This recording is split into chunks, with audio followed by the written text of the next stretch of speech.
నమస్కారం మాధవ్ గారు. నమస్తే. సార్, జే బ్రాండ్స్ ఆంధ్రప్రదేశ్‌లో ఏదైతే ఉన్నాయో, దాని ద్వారా వచ్చిన ఆదాయమే 1,00,000 కోట్లకు పైగా. ఆదాయాన్ని పక్కన పెడితే, ఆ బ్రాండ్స్ తాగి ఎవరైతే పేదలున్నారో వాళ్ళందరూ తాగి, వాళ్ళ లివర్స్ కానీ, దాంతో పాటు గుండె సంబంధిత వ్యాధులు, దాంతో పాటు బీపీ, షుగర్‌లు వచ్చి ఎక్కువ మంది గత 5 సంవత్సరాల్లోనే ఎక్కువ మంది అనారోగ్యం పాలయ్యారు అన్నట్టు కథనాలొస్తున్నాయి. దీని గురించి ఏం చెప్తారు సార్? చెప్పేది ఏముంది రాధాకృష్ణ. మేము దాదాపు ఒక సంవత్సరం నుంచి మేము సోషల్ మీడియాలో అన్ని ప్లాట్‌ఫామ్‌లలో మేము చెప్తున్నాం. హ్మ్. కేంద్ర ఆరోగ్య శాఖ రంగంలో దిగాలి. హ్మ్. ఆంధ్రప్రదేశ్‌లో హెల్త్ ఎమర్జెన్సీ అని ఉంది. హ్మ్. అసలు కేంద్రంలో ఉన్నటువంటి ఆరోగ్య శాఖ మంత్రి వచ్చి ఒక 1 వీకో, 2 డేసో ఆంధ్రప్రదేశ్‌లో ఉండి, హ్మ్. అదేవిధంగా నార్కోటిక్స్ సెల్ అంటే ఎనాలిసిస్ సెల్ గుజరాత్‌లో ఉంది. హ్మ్. మనకి అనంతపురంలో కస్టమ్స్ అండ్ నార్కోటిక్ డిపార్ట్మెంట్ అనంతపురంలో కూడా లాంచ్ చేశారు మోడీ గారు. సార్. వ్యవస్థలన్నీ చచ్చిపోయినప్పుడు ఎవరేం చేయగలరు? పేదలనేవాళ్ళు వాళ్ళకి ఇయన్నీ తెలీదు. ఈరోజు ఒక రాష్ట్ర ముఖ్యమంత్రి మద్యం వ్యాపారం చేస్తుంటే హ్మ్. అసలా ఏం చెప్పు ఒకప్పుడు ఆంధ్రప్రదేశ్ రాష్ట్రంలో మా మండలం నుంచే స్టార్ట్ అయింది మద్యపాన ఉద్యమం. హ్మ్. డాక్టర్ అంకయ్య నేతృత్వంలో, డాక్టర్ విజయ్ కుమారు మా గ్రామాల నుంచే మొదలయ్యి మొట్టమొదట మద్యపాన నిషేధం చేసింది మా మా మా సింహపూర్ సీమలో, మా నెల్లూరు జిల్లాలో కలిగిరి మండలం మొట్టమొదట మద్యపాన నిషేధం చేసింది. దానికి ఆద్యుడు, పూజ్యనీయుడు, గౌరవులైనటువంటి ఈ మద్యాన్ని ప్రజలకు దూరం చేయాలన్నటువంటి మద్యపాన ఉద్యమాన్ని రగిలించినటువంటి వాడు డాక్టర్ అంకయ్య. కాకపోతే ఏరే వాళ్ళు జర్నలిస్టులు లోతుకు పోయి పరిశోధన చేయకుండా, దాని గురించి అధ్యయనం చేయకుండా పేక్ మనుషులు తీసుకొచ్చి ఉద్యమకర్తలను చేశారు. కానీ మద్యపాన నిషేధానికి ఆద్యుడు డాక్టర్ అంకయ్య. ఆయన మన మాజీ హోమ్ మినిస్టర్ మైసూరారెడ్డికి క్లాస్మేట్ కర్నూలు మెడికల్ కాలేజ్లో. ఓకే. ఓకే. ఆయన సొంత గ్రామంలోనే వాళ్ళమ్మ బాయి పనికి పోయి తట్టమోసి ఎంబీబీఎస్ చదివించింది ఆ రోజుల్లో ఆయన. ఆయన ఆ రోజు నుంచి కూడా ఒక తాటాకులు గుడిసేసి కలిగిరి మండలంలో కరోనా టైంలో కూడా అన్ని మండలాల హాస్పిటల్లో మూసేస్తే ధైర్యంగా ప్రజలకు సేవ చేసినటువంటి మహోన్నతుడు డాక్టర్ అంకయ్య గారు. మీకు అర్థమవుద్ది. మీకు ఉదయగిరి నియోజకవర్గంలో ఉంటుంది కలిగిరి మండలం అని. అక్కడ ఒక బోర్డు ఉంటుంది, డాక్టర్ రామనాథం స్మారక ప్రజా వైద్యశాల అని. ఆ డాక్టర్ రామనాథం ఏంటంటే వైద్యం చేస్తుంటే నక్సలైట్లకి వైద్యం చేస్తుండని ఆయన చంపేశారు పోలీసు వాళ్ళు. ఆయన పేరు ఇప్పుడు ఒక డాక్టర్ అనేవాళ్ళు వైద్యానికి పోయినప్పుడు నీ కులం ఏంటి, నువ్వు నక్సలైట్వా, తీవ్రవాదివా అని తెలియదు కదా. వైద్యం చేసి తెలిసింది వైద్యం చేయటం వరకే. ఆ టైంలో కరోనా టైంలో ఏం జరిగిందంటే ఎంతోమంది ఎస్ఐలు, కానిస్టేబుల్ సార్కి చెప్పని నాకు ఫోన్ చేసేవాళ్ళు మా గురువు గారికి. ఆయన మా గురువు గారు డాక్టర్ అంకయ్య గారు అంటే నాకు దేవుడితో సమానం. ఆయన 2 రూపాయలతో మొదలుపెట్టి వైద్యం చేసి పేదలందరికీ అందుబాటులో ఒక గ్రామీణ ప్రాంతంలో రెడ్డి గారు, ఆయన పూర్తి పేరు పాపన అంకిరెడ్డి. ఆయన ఏంటంటే ఈ కమ్యూనిస్టు భావజాలంతో ఆ చివర తోక అంటే పుచ్చలపల్లి సుందరరామరెడ్డి లాగా ఆయన కూడా సుందరయ్యగా ఎట్టయిండో ఈయన డాక్టర్ అంకయ్య అయ్యిండు. పాపన అంకిరెడ్డి ఆయన పేరు పాపన అంకిరెడ్డి. ఆయన మాకు మాంగారు అవుతారు. సరే, అందరికీ ఆయన అంటే అందరికీ అభిమానం. డాక్టర్ గారు అంటే రెస్పెక్ట్ ఇస్తారు అందరు కూడా. సొంత గ్రామంలోనే ఎంబీబీఎస్ అయిపోయినాక తాటాకలతో హాస్పిటల్ పెట్టి నాటి నుండి నేటి వరకు కూడా ఆయన వయసు ఇంచుమించు 75 ఏళ్ల దాకా వచ్చింది. ఇప్పుడు అయినా వైద్యం చేస్తూనే ఉన్నాడు. అటువంటి మద్యపాన నిషేధ ఉద్యమం నడిచిన నేల మీద మళ్ళీ ఈ మద్యం వ్యాపారమే దిక్కైంది. ఈరోజు మద్యం వ్యాపారం లేకపోతే రాష్ట్ర ప్రభుత్వాలు నడవా అంటే నడుస్తాయి. ఈరోజు మనకి ఎగ్జాంపుల్ చూసుకుంటే భారతదేశంలో గుజరాత్, మహారాష్ట్రంలో మద్యం లేదు, అయినా రాష్ట్రం నడుస్తుంది. పోనీ గుజరాత్లో మద్యం దొరకదా అంటే దొరుకుద్ది, కానీ దొంగతనంగా తాగాల్సిందే. ఈరోజు ప్రజెంట్లో బీహార్లో నితీష్ కుమార్ మద్యపాన నిషేధం చేశాడు. ఈ మద్యం అనేది కుటుంబాలని చిన్న భిన్నం చేసేస్తూ ఉంది. ఈ మద్యం అనే ఆదాయాన్ని ఒక వనరులుగా మార్చుకొని రాజకీయ నాయకులు, కొంతమంది పారిశ్రామికవేత్తలు మిలాఖత్ అయిపోయి ఈ డిస్టిలరీస్ను ఏర్పాటు చేసుకొని, అంటే ఇది ఒక పెద్ద మాఫియా భారతదేశంలో. ఈ డిస్టిలరీస్ లో ఉండే వాళ్ళందరూ కూడా ఎంపీలు గాను, ఎమ్మెల్యేలు గాను, ఎమ్మెల్సీలు గాను ఏడో చోట ఉంటారు, రాజ్యసభ మెంబర్లు గాను ఉండటం. ఈ మద్యం వ్యాపారం అనేది లక్షల కోట్లానికి పడగలెత్తున్నటువంటి 1000 పడగల నాగుపాము లాంటిది సమాజం మీద. ఈ రోజుల్లో ఒకప్పుడు తాటి చెట్టు కళ్ళు తాగేవాళ్ళు, ఈత కళ్ళు తాగేవాళ్ళు, లేకపోతే కొబ్బరి కళ్ళు తాగేవాళ్ళు. కళ్ళు అనేది ఒంటికి ఆరోగ్యాన్ని ఇచ్చేదన్నమాట. ఆ కళ్ళును కూడా ఏం చేశారంటే ఉత్పత్తి లేనప్పుడు ఈ యొక్క కెమికల్ కలిపి కళ్ళుని కల్తీ చేసేసారు. అవును.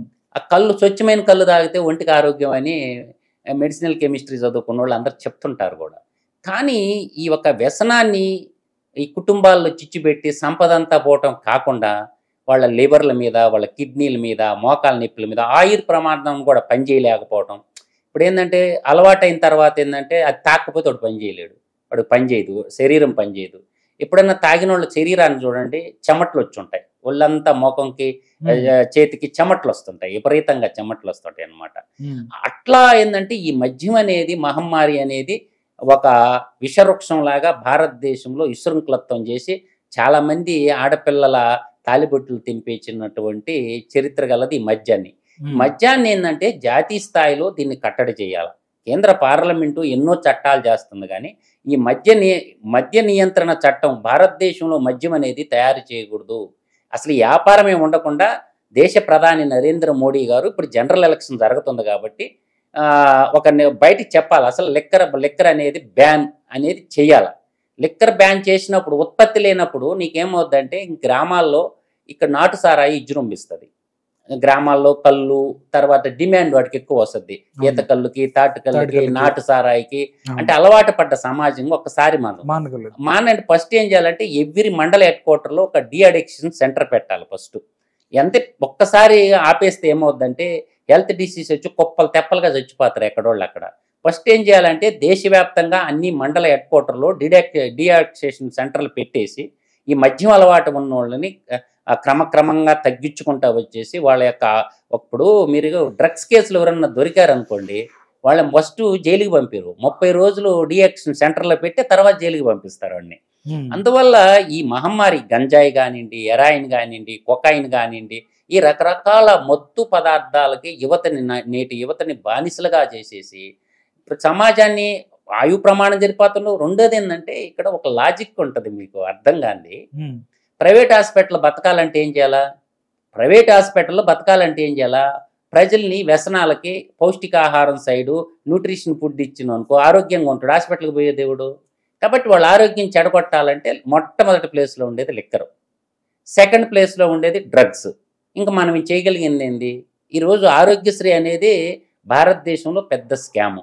ప్రభుత్వ రంగంలో హాస్పిటల్ పెట్టేసి ప్రజలకి ఉచితంగా వైద్యం అందించాల్సింది పోయి, ప్రధానంగా నేను ఎప్పుడు 2 చెప్తాను రాధాకృష్ణ గారు, ప్రజలకి నీడ్ అనేవి 5 అని చెప్తున్నాను నేను.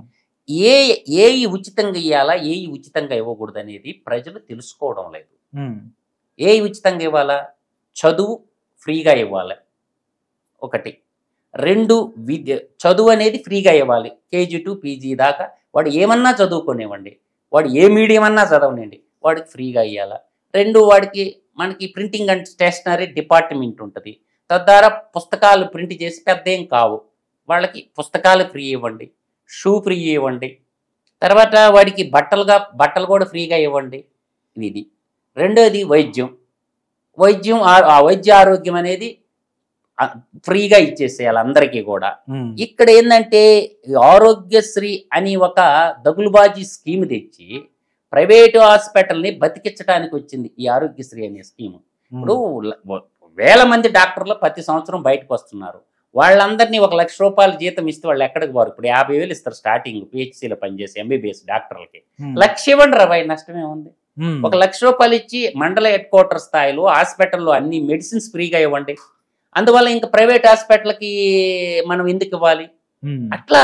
తర్వాత ఏంటంటే ఫీజు రియంబర్స్మెంట్ ఎప్పుడైతే కేంద్ర ప్రభుత్వం ప్రకటించిందో, రాష్ట్ర ప్రభుత్వాలు ప్రకటించిందో, వీళ్ళు ఇంజనీరింగ్ కాలేజీలు పెట్టకుండా ప్రభుత్వంలో లెక్చరర్స్ని ఫిలప్ చేయకుండా ఈ ఫ్రీ ఇంజనీరింగ్ కాలేజీలు రావడంతో ప్రభుత్వం ఇచ్చే డబ్బులతో పుట్ట గొడుగుల్లాగా గెలిచిపోయినాయి కాలేజీలు. అక్కడ ఎలిజిబిలిటీ పర్సన్స్, ఫ్యాకల్టీ కూడా మీరు చూడండి, అన్ని ఇంజనీరింగ్ కాలేజీలో తనిఖీ చేయండి, ఎలిజిబిలిటీ ఫ్యాకల్టీ కూడా ఉండరు. అదే విధంగా అంటే విద్యని ప్రైవేటీకరణ అనేది చేయటం అనేది ఇంకొక దుర్మార్గమైనది. ఒకటి నేను చెప్తున్నాను కదా, ప్రజలకు ఇవ్వాల్సినవి 5. 1 విద్య, 2 వైద్య ఆరోగ్యం, 3 ఏం చేయాలా, త్రాగునీరు, అందరికీ డ్రింకింగ్ వాటర్ ఫ్రీగా సప్లై చేయండి. తర్వాత రైతులకి సాగునీరు సప్లై చేయండి. తర్వాత ఇళ్ళు లేని నిరుపేదలకి ఇళ్ల స్థలం బట్టి ఇల్లు కట్టించివ్వండి. ఇది చాలు కదా. మిగతాది ఏం చేయాలా, ఇండస్ట్రియలైజేషన్ డెవలప్ చేసి వాళ్ళకి ఉపాధి కల్పించేటటువంటి ఏర్పాటు చేయాలి. ఒకప్పుడు ఏంటంటే భారతదేశంలో ఎన్నో చట్టాలు ఉన్నాయి, ఆ చట్టాలు ఒక్కటి కూడా ఇంప్లిమెంటేషన్ కావడం లేదు. నేను అనేది ఇప్పుడు తమిళనాడు తీసుకున్నా, కేరళ తీసుకున్నా, కర్ణాటక తీసుకున్నా, ఆంధ్రప్రదేశ్ తీసుకున్నా కూడా ఏ రాష్ట్ర పరిస్థితినా మనకి గణాంకాలు ఏం చెప్తున్నాయంటే 100 మంది ఉంటే 36 మంది తాగుబోతుల్లాగా తయారు చేసింది. అంటే దీన్ని అభివృద్ధి అన్నమా దుర్మార్గం అన్నమా, ఏమని అందం చెప్పండి. అందువల్ల ఏంటంటే ప్రతి ఒక్కరు కూడా తలంచుకొని పోవటం కాదు, భారతదేశం నూతన ఆర్థిక విధానాలతోటి ముందుకెళ్ళాలి. అడవి నుంచి అంతరిక్షం దాకా ఎదుగుతున్న ఈ రోజుల్లో ఈ మద్యం అనే మహమ్మారి ఈ ప్రజా ఆరోగ్యం మీద ఇంత ఎఫెక్ట్ చూపిస్తుంటే ఒక్కరు కూడా మాట్లాడరు. మాట్లాడిన వాళ్ళగా బెదిరింపు కాల్స్ వస్తాయి, మాట్లాడిన మేము చంపేస్తామంటారు. అంటే లేదంటే సుఫారీ ఇచ్చేసి డబ్బులు ఇచ్చేసి వాడిని చంపేస్తామని బెదిరిస్తుంటారు. అంటే ఇది కల్చర్, కార్పొరేట్ కల్చర్ అన్నమాట. ఇప్పుడు ఒక రాష్ట్ర ముఖ్యమంత్రి మద్యం వ్యాపారం చేస్తుంటే ఎవరితో చెప్పుకోవాలా, ఎవరితో ఏం చేయలేరు. ఫస్ట్ చేయాల్సింది కేంద్ర ఆరోగ్య శాఖ దేశ ప్రధాని ఇమ్మీడియట్గా ఏం చేయాల్సి, హెల్త్ ఎమర్జెన్సీ కింద పెట్టి ఆంధ్రప్రదేశ్లో ఉన్నటువంటి లిక్కర్ షాపుల్లో దొరికే మద్యంలో ఏమేమి అవశేషాలు ఉన్నాయని ఆ అనాలిసిస్ రిపోర్ట్ బయటికి తీయాలి. అది ప్రభుత్వం చేయాల్సిన పని, కేంద్ర ప్రభుత్వం చేయాల్సిన పని. అప్పుడు రఘురామకృష్ణరాజు గారు తీశారండి, అది చెల్లబాటు కాదన్నారు ఆంధ్రప్రదేశ్ గవర్నమెంట్. ప్రభుత్వం నార్కోటిక్ డ్రగ్ వాళ్ళు, కంట్రోల్ వాళ్ళు తీసి ఈ అవశేషాలు ఏమేమి ఉన్నాయి దీంట్లో, ఈ హెల్త్ మీద ఏం ఎక్స్పైర్ తీసి ఒక రిపోర్ట్ ఇంతవరకు ఎందుకు సబ్మిట్ చేయలేదు కేంద్ర ప్రభుత్వం. అంటే ఫెడరల్ సిస్టంలో రాష్ట్ర మద్యం వ్యాపారం చేస్తుంటే కేంద్రం ఏం చేష్టలుడికి ఎందుకు కూర్చొని ఉంది? బాధ్యత లేదా నరేంద్ర మోడీ గారికి? కేంద్ర ఆరోగ్య శాఖ మంత్రికి బాధ్యత లేదా? అంటే వల్ల ఏంటంటే ఇప్పుడు 25 మంది ఎంపీలు ఉన్నారుగా, 11 మంది రాజ్యసభ సభ్యులు ఉన్నారుగా, 175 మంది ఎమ్మెల్యేలు ఉన్నారుగా, 58 మంది ఎమ్మెల్సీలు ఉన్నారు కదా. వీళ్ళందరూ ప్రజలు వీళ్ళని ఎన్నుకున్నది ఎందుకు? ప్రజల కోసం, ప్రజల కొరకు కదా వీళ్ళు. కానీ వాళ్ళ కోసం వాళ్ళు ఉన్నారు, కానీ ప్రజల కోసం ఎక్కడున్నారా? అందువల్ల ఏంటంటే ఈ మద్యం అనే మహమ్మారి ఆడపిల్లల జీవితాల్లో అనే కాదు, ఈ రోజు మీకు ఇంకో విషయం కూడా, ఫెర్టిలిటీ అంటాం మనం, సంతాన ఉత్పత్తికి సంబంధించిన శర్మ ఉంటుంది. మగపిల్లల్లో ఎక్కువగా స్మోకింగ్, ఈ డ్రింకింగ్ వల్ల ఏం చేస్తుందంటే వీర్య కణాల యొక్క పవర్ కూడా పడిపోయి సంతానలేమికి కూడా దారితీస్తుంది అనమాట. ఇది చాలా మంది గ్యాస్ట్రిక్ ప్రాబ్లం ఎందుకు ఉంది అందరికీ? ఈ గ్యాస్ట్రిక్ ప్రాబ్లం రావడానికి 2 ప్రధాన కారణాలు. 1 స్మోకింగ్, 2 డ్రింకింగ్ అంటే మద్యం సేవించడం, 2 స్మోకింగ్ చేయటము, 3వది ఏంటంటే ఈ కార్బైడ్ అనేది పండ్లు. మన ఎక్కడైనా కార్పొరేట్ టౌన్లో చూడండి, అరటికాయలు మాగబెడతారు, లేదా ఫ్రూట్స్ అన్ని మాగబెడతారు, సపోటాలు, లైక్ మ్యాంగోలు. ఇప్పుడు చూడండి, అయ్యే కూడా తినకూడదు, కడుపుకి అన్నం తిన్నాడు ఎవడు తినడు. వాటి మీరు ఏం లేదు, శుభ్రంగా ఏం చేయాలంటే ఆ మ్యాంగోల మీద ఓరక బ్లేడ్ తట్టుకోకుండా కార్బైడ్ ఉంటుంది. ఈ కార్బైడ్ వల్ల ఏంటంటే గ్యాస్ట్రిక్, కార్బైడ్ పెట్టి మగ్గ పెడతారనమాట. ఈ కార్బైడ్ అనేది బ్యానుడ్, దాంట్లో అంటే పచ్చిగా ఉన్న కాయని మగ్గ పెడతారనమాట. దానివల్ల గ్యాస్ట్రిక్ ప్రాబ్లం వస్తుంది. మనం తినే తిండి ద్వారా కూడా గ్యాస్ట్రోల్ ప్రాబ్లం వస్తుంది. తర్వాత బీపీ, షుగర్ అన్నావు కదా, భారతదేశంలో 40 కోట్ల మందికి ఈ ఎందుకున్నాయి డయాబెటీస్. ఎందుకు వచ్చింది? మనం తినే ఆహారం వల్ల వచ్చింది. అది డయాబెటీస్ అనేది మనం సృష్టించుకున్నాం. పురాతనంలో మిల్లెట్స్ బాగా తినేవాళ్ళు, జొన్నలు, రాగులు, సజ్జలు, ఇట్లా ఉలవలు, రకరకాలైనటువంటి మిల్లెట్స్ తింటుండేవాళ్ళు. మనం వితౌట్ కెమికల్ ఫుడ్ తింటుండేవాళ్ళు. ఎప్పుడైతే ఈ రైస్ అన్నం, వరి అన్నం విపరీతంగా వచ్చిందో, ఈ వరి అన్నం ఎక్కువ తింటే దాంట్లో గ్లూకోజ్ కంటామినేట్ ఎక్కువ ఉంటుంది. అందువల్ల నువ్వు షుగర్ రోజు తింటా, నాకు షుగర్ జబ్బు వచ్చిందంటే ఎట్టా?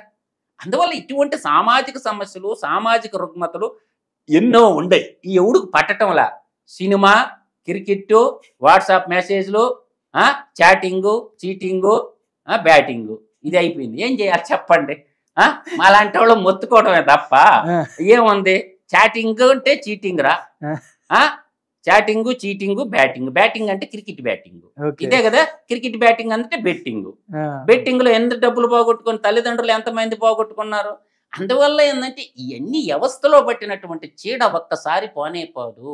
వ్యవస్థ బాగుపడాలంటే ఎడ్యుకేటెడ్ ఫూల్స్ కాకుండా అన్ఎడ్యుకేటెడ్ ని ఎడ్యుకేషన్ చేయాలా. ఇలా అన్ఎడ్యుకేటెడ్స్ ఎడ్యుకేటెడ్ ని ఎడ్యుకేటెడ్ చేయాల్సి వస్తుంది. ఎక్కువ చదువుకున్న వాళ్ళు అందరూ కూడా వాళ్ళ పరిస్థితులు అంత దారుణంగా ఉన్నాయి. మనం చెప్పగలిగింది ఏం లేదు. ప్రభుత్వాలు చేయాల్సిన దాన్ని జర్నలిస్టులుగా మనం బాహ్య ప్రపంచానికి జరుగుతున్నటువంటి సమస్యలు చెప్పగలమే కానీ ప్రభుత్వాలు నిర్ణయం తీసుకోవాలా. ఇలా ఆంధ్రప్రదేశ్లో అయితే దాదాపు 1,25,000 కోట్ల మద్యం వ్యాపారం జరిగింది. దాంట్లో 1,00,000 కోట్ల రూపాయలు ఆదాయం వచ్చి ఉంటుంది ప్రభుత్వానికి. 25% మాత్రమే ప్రొడక్షన్ కాస్ట్ అవుద్ది. 1,00,000 కోట్లు ప్రభుత్వానికి ఆదాయం వచ్చింది. ఆ 1,00,000 కోట్లు నేనేదో సంక్షేమ పథకాలకు ఇస్తానని చెప్పి, సంక్షేమ పథకాలు ఎప్పుడు కూడా సంక్షోభాన్ని సృష్టిస్తాయి. ఇలా ఆంధ్రప్రదేశ్ అప్పులు కుప్పలుగా మిగిలిపోయింది అనుకో. తెలంగాణ ఆల్రెడీ 8,00,000 కోట్లు అప్పుల్లోకి పోయింది. ఒక కొద్దో గొప్పలో తెలంగాణలో ఏంటంటే రెవెన్యూ ఎక్స్పెండిచర్ మీద కొంత ఖర్చు పెట్టున్నారు. బిల్డింగ్లు అయ్యి గట్టే హాస్పిటల్లు, స్కూల్ బిల్డింగ్లు. ఆడయ్యేం లేదుగా, అభివృద్ధి ఏం లేదుగా. మనం అంతా టిసరటమే, మనం చల్లటమే, విత్తనాలు చల్లినట్టు చల్లటమే. అర్థం చేసుకోవాలి, ప్రజలు ముందు అర్థం చేసుకోవాలి. ఓకే సార్, అంటే 1,500 కోట్లకు పైగా మద్యం వ్యాపారం చేసిన రాడికో ఖైతాన్ అనే తయారీదారు సెంట్ బయోటెక్ డిస్టిలరీస్ నుంచి మద్యం ఉత్పత్తి చేస్తుంది. ఈ రెండు కూడా వైసీపీ వాళ్ళవే, వైసీపీ నేతలవే అన్నట్టు చెప్తున్నారు. అసలు ఉండే డిస్టిలరీస్ అన్ని వాళ్ళేనండి. మీరు ఎందుకు అదాని డిస్టిలరీస్ తీసుకోండి, టోటల్ డిస్టిలరీస్ ఎవరెవరి పేర్ల మీద ఉంటే వీళ్ళు గుంజేసుకున్నారు. వాళ్ళ పార్టీ అధికారంలోకి వచ్చినాక ఈ పెద్ద తలకాయలందరూ ఆ డిస్టిలరీస్ అన్ని గుంజేసుకున్నారు. డిస్టిలరీస్ మొత్తం వాళ్ళే. దాంట్లో నో డౌట్. పేరు ఏదో ఉంటది, వాళ్ళకి లీజుకి తీసుకుని వాళ్ళు చేసుకుంటారు. అందువల్ల డిస్టిలరీ బిజినెస్ మొత్తం చేస్తుండేది. 100కి 100 పాళ్ళు 100 కంపెనీలు లిస్టెడ్ అయ్యి ఉంటే 16 కంపెనీలకి 16 డిస్టిలరీస్కి 88% ఆర్డర్స్ ఇచ్చున్నారు. కాబట్టి డిస్టిలరీస్కి వాళ్ళకి పెద్ద ఆదాయం ఏమున్నదండి. డిస్టిలరీస్కి ఇక్కడ ఏమవుతుందంటే ఈ డిస్టిలరీస్కి ఇప్పుడు ఈ జిఎస్టీ కౌన్సిల్ ఉంది కదా, వ్యాట్ ఉంటుంది, ఎక్సైజ్ డ్యూటీ, వ్యాట్ ఉంటుంది దాని మీద. ఈ వ్యాట్ ఏంటంటే ఇది లిక్కర్ అనేది కేంద్ర పరిధిలో లేకుండా రాష్ట్ర పరిధిలో ఉంది అది. సో ఆ వ్యాట్ అధికారులు అసలు వ్యాట్ ఎంత వచ్చింది దాని మీద, వాల్యూ యాడెడ్ ట్యాక్స్ దాని మీద ఎంత వచ్చింది, ఇదంతా ఏంటంటే బయట పెట్టడం వల్ల ఈ రోజువారీ బయట పెట్టాలా. ఇవాళ మీరు ఆంధ్రప్రదేశ్ బేవరేజ్ కార్పొరేషన్ లిమిటెడ్ వెబ్సైట్లోకి వెళ్ళండి, ఆ డీటెయిల్స్ దొరకవు, ఏమి ఉండవు. ఎందుకు ఉండవు? ఏ రోజు ఆ రోజు పర్చేసింగ్ ఎంత, సేల్స్ ఎంత రోజు పెట్టొచ్చు కదా. ప్రభుత్వం మేము డీబీటీ అంటాడు, దీంట్లో ఎందుకు పనిచేది డీబీటీ? రెండోది ఏంటంటే మన రతన్ టాటా గారు చెప్పారండి, ఒక లిక్కర్ బాటిల్ అమ్ముతున్నామంటే దానికి ఆధార్ కార్డు లింక్ చేయాలని చెప్పారు. బాటిల్కి ఆ కోడ్కి ఆధార్ కార్డు లింక్ చేయమన్నారు. అప్పుడు ఎందుకు ఆధార్ కార్డు లింక్ చేయాలంటే ఎవడు ఎక్కువ తాగుతున్నాడో వాడిని కొంచెం పట్టుకొని బాగు చేయొచ్చు అని చెప్పి ఒక లింకు. అంటే లిక్కర్ బాటిల్ కొన్నోడి కల్లా ఆధార్ కార్డు లింక్ చేయాలి. అప్పుడు వాడు ఏం బాటిల్ కొన్నాడు అనేది డేటా గవర్నమెంట్ దగ్గర ఉంటుంది. ఇప్పుడు డిజిటల్ ఇండియా అన్నాడు కదా, మన డిజిటల్ మనీ నడవటం లేదు కదా. టీ కొట్టేవాడు కాడ డిజిటల్ మనీ నడుస్తుంది, కూరగాయలు అమ్ముకుండేవాడు కాడ పూలు అమ్ముకుండేవాడికి ఆడైన పని చేస్తుంది. గంగిరెద్దుల దగ్గర కూడా ఎవరికి బెక్కర్ దగ్గర కూడా సార్ నాకు డిజిటల్ ఫోన్ పే చేయండి సార్ అంటారు. కానీ ఆంధ్రప్రదేశ్ బేవరేజ్ కార్పొరేషన్ మాత్రం చేయరు. ఎందుకో తెలుసా? ఇప్పుడు డిజిటల్ మనీ అనేది ఆడ ఇంప్లిమెంటేషన్ చేస్తే ఓయమ్మ ఇంతమంది తాగుబోతులు ఆంధ్రప్రదేశ్ లో జిఎస్టీ కూడా సెంట్రల్ గవర్నమెంట్ బొక్కబడిపోయింది కదా. రెండోది ఏంటంటే ఇప్పుడు ఒక లారీ పోయింది, ఒక లారీ ఫ్రీగా అమ్ముకుంటే అడిగేటాడు కూడా క్యాష్ బిజినెస్ లా. అంతే, ఒక లారీ బిల్లు చూపిస్తాం, 4 లారీలు బిల్లు లేకుండా అమ్ముకుంటాం. ఏం పోయేది ఏముందా? పబ్లిక్ తెలుసుకోవాలా. ముఖ్యమంత్రి ఎలక్షన్ 2019 ఏమని చెప్పాడండి? మద్యపాన నిషేధం, సంపూర్ణ మద్యపాన నిషేధం చేయింది నేను ఓట్లు అడగను. ఇప్పుడు ఆ మాట చెప్పాలి కదా తన యొక్క బస్సు యాత్రలో. నేను ఆ రోజు చెప్పింది సంపూర్ణ మద్యపానం నిషేధం చేస్తానని చెప్పాను, అక్క చెల్లెళ్ళు నన్ను క్షమించండి, నేను చేయలేకపోయినా ఆ విధంగానే చెప్పాలిగా. ముఖ్యమంత్రి గారు ఆ మాట చెప్పాలి కదా. ఇప్పుడు ప్రజల్లోకి పోతున్నప్పుడు ఈ తాగుబోతులందరూ 60 రూపాయలు ఉన్నదాన్ని 220 రూపాయలు చేశాడుగా క్వార్టర్. కాబట్టి వాళ్ళు రెడీగా ఉన్నారులే ఇద్దరు. రేపు వాళ్ళు సంసిద్ధంగా ఉన్నారు. రేపు ఎప్పుడెప్పుడు ఎలక్షన్ వస్తుందా, మనం ఎప్పుడెప్పుడు ఓటేద్దామని వాళ్ళు కూడా ఈ కడుపు మండిపోతా, వాళ్ళు కడుపు రగిలిపోతా ఉన్నారు. వాళ్ళు సిద్ధంగానే ఉన్నారు, తాగుబోతులు సిద్ధంగా ఉన్నారు, నిరుద్యోగులు సిద్ధంగానే ఉన్నారు, ఉద్యోగస్తులు సిద్ధంగానే ఉన్నారు. ఆ తర్వాత ఇంటలెక్చువల్ సిద్ధంగానే ఉన్నారు, లాయర్లు, డాక్టర్లు అందరు సంసిద్ధంగా ఉన్నారు ఓటు వేయటానికి. ఎందుకో నువ్వు ఎన్ని సభలు పెట్టుకున్నా, ఎన్ని పాకుడు యాత్రలు చేసుకున్నా, ఎన్ని రథయాత్రలు చేసుకున్నా, నేను చెప్పిన ఈ వర్గం అంతా సిద్ధంగా ఉంది. కులాలకు అతీతంగా, మతాలకు అతీతంగా సిద్ధంగా ఉన్నారు. ఎవరు? నిరుద్యోగులు సిద్ధంగా ఉన్నారు. మెగా డిఎస్సి అని దగా డిఎస్సి చేశాడు, సిద్ధంగా ఉన్నారా? ప్రభుత్వ ఉద్యోగులు సిపిఎస్ రద్దన్నారా, వాళ్ళు రగిలిపోతున్నారా, వాళ్ళు సిద్ధంగా ఉన్నారా? తర్వాత నిరుద్యోగులకి అంటే బీటెక్లు ఎంటెక్లు చదువుకోవాలి, ఏటా 10 లక్షల మంది వస్తారా బయటికి, వాళ్ళకు ఉద్యోగాలు లేక పక్క రాష్ట్రాలకు వలసపోయి వలస పక్షుల్లాగా బతుకుతారా తల్లిదండ్రులకు దూరంగా? అర్థమైందా? వాళ్ళు బతుకుతున్నారా? ఇట్లా అన్ని ఇప్పుడు వ్యవసాయ రంగమే తీసుకోండి. వ్యవసాయ రంగంలో డ్రిప్ ఉండేది, 90% సబ్సిడీతో డ్రిప్ వేయాలా. ఈ డ్రిప్ ప్రధానంగా ఎక్కడ ఉపయోగపడుతుంది? హార్టికల్చర్ అధికంగా ఉండేది ఎక్కడ? రాయలసీమ రీజన్లో. తర్వాత నీకు నెల్లూరు జిల్లాలో కానీ ప్రకాశం జిల్లాలో పశ్చిమ ప్రాంతంలో హార్టికల్చర్. అందువల్ల 90% డ్రిప్ సబ్సిడీని ఎత్తేసిండుగా వాళ్ళు రైతులు సిద్ధంగానే ఉన్నారు. తర్వాత కరెంటు బిల్లులు మోత మోగిస్తున్నాడుగా, దాదాపుగా 36,000 కోట్ల రూపాయలు. అంతకుముందు నేను వస్తే కరెంట్ ఛార్జీలు తగ్గిస్తానన్నాడు, బాధుడు అన్నాడు. ఈయన వచ్చి బాధ మీద బాధు రోజు బాతుండా లేదా? అందువల్ల ఏంటంటే సకల జనులు సిద్ధంగా ఉన్నారు. వెయిట్ ఫర్ అంటే ఇప్పుడు సమస్య ఏంటంటే రకరకాల సమస్యలు ఉంటాయి. ఎప్పుడైనా గతంలో రాజశేఖర్ రెడ్డిని చూసి జగన్మోహన్ రెడ్డికి ఓటేసిన మాట వాస్తవం. ఇప్పుడు జగన్మోహన్ రెడ్డి పరిపాలన చూసి ఓటేస్తున్నాడు. 730 హామీలు ఇచ్చిండు జగన్మోహన్ రెడ్డి. మొత్తం ఆయన 9 పథకాలు ఇంప్లిమెంట్, 731 హామీలు అమలు పరచాల. అవి చెప్పడు. ఎంతకాడికి నవరత్నాలు కదా అవన్నీ, నవరంధ్రాల పథకాలు, నవరత్నాలు కాదు, పోడు కాదు. అందువల్ల ఏంటంటే ప్రజలు తెలివి తక్కువ వాళ్ళు అనుకోబాకండి. ఇప్పుడు కూడా మీకు Jaganmohan Reddy simple logic, DBT పథకం ద్వారా నేను పంచాను అన్నాడు. అదే ఇప్పటి నుంచో లెక్క చెప్పిన 2,70,000 కోట్లు అవి కూడా ఎంప్లాయీ శాలరీస్ తీసి పక్కన పడి, అంతా కూడా ఎంప్లాయీ శాలరీస్, ఎంప్లాయీస్ పెన్షన్స్, సామాజిక పెన్షన్స్ రెండు కలుపుకొని మనకి డీబీటీ పథకాలు కలుపుకొని టోటల్గా కూడా 5,83,000 అవి కూడా వేసుకో 6 లక్షల కోట్లు. బడ్జెట్ వచ్చింది 11 లక్షల కోట్లు. మిగతా డెవలప్మెంట్ ఏది అని నేను అడిగేది. 5 లక్షల కోట్ల డెవలప్మెంట్ ఎక్కడ చేసినవని నేను అడుగుతుండా. ఇరిగేషన్లు ఎంత పెట్టినవు, తర్వాత రోడ్లకే ఎన్ని కోట్లు పెట్టినవు, తర్వాత నీకు స్కూళ్ళు ఎన్ని కట్టినవు, కాలేజీలు ఎన్ని కట్టినవు, అది కదా శ్వేతపత్రం రావాల్సిందే. బుగ్గన రాజేంద్రనాథ్ రెడ్డి చేయాల్సిన పని అది. ఆయన చెప్పింది జగన్మోహన్ రెడ్డి ఇంకంతకు మించి ఏం చేయలేదు కదా.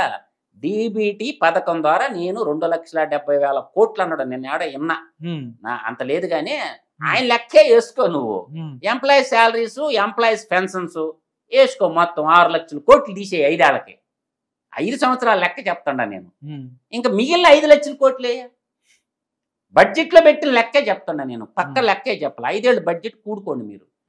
Revised estimation budget, actual budget ఇవన్నీ ఉంటాయి కదా, ఖర్చు పెట్టిన బడ్జెట్ లెక్కలు దీంది. ఈ 5 లక్షల కోట్ల అభివృద్ధికి ఇదిగో ఇక్కడ దీనికి ఎంత పెట్టినావు, ఇక్కడ దీనికి ఎంత పెట్టినావు, ఇక్కడ దీనికి ఎంత పెట్టినావు, రోడ్లకి ఎంత, ఇరిగేషన్కి ఎంత, ఇవన్నీ తీయాలిగా. ఈ 5 లక్షల కోట్ల బిజినెస్ ఎవరికి ఇచ్చినవు? బీసీలు ఎవరన్నా ఉన్నారా 5 లక్షల కోట్ల వ్యాపారంలో? 5 లక్షల కోట్ల వ్యాపారంలో ఎస్సీలు ఉన్నారా? ఈ 5 లక్షల కోట్ల బిజినెస్ లో మైనారిటీలు ఉన్నారా? ఈ 5 లక్షల కోట్ల బిజినెస్ లో ఎస్టీలు ఉన్నారా? లేస్తే నా బీసీ, నా ఎస్సీ, నా ఎస్టీ, నా మైనారిటీ అంటుండవుగా. ఈ 5 లక్షల కోట్ల రూపాయల వర్క్లు బీసీలు ఎంతమంది చేశారు, ఎస్సీలు ఎంతమంది చేశారు, మైనారిటీలు ఎంతమంది చేశారు, ఆదివాసీ గిరిజనుల బిడ్డలైన ఎస్టీలు ఎంతమంది చేశారు? రాజకీయం వ్యాపారాత్మకమైన ఆడ రోడ్ల కాంట్రాక్టర్ రూపంలో, ఇరిగేషన్ కాంట్రాక్టర్ రూపంలో, బిల్డింగ్ కాంట్రాక్టర్ రూపంలో, వివిధ రూపాలలో నాకు దానికి రాజకీయాల్లో 100 కోట్లు పెట్టి పెడతారు. వాళ్ళకి పిచ్చి పెట్టి పెడతారు. ఒక్కొక్క నియోజకవర్గానికి 100 కోట్లు, 200 కోట్లు, 500 కోట్ల.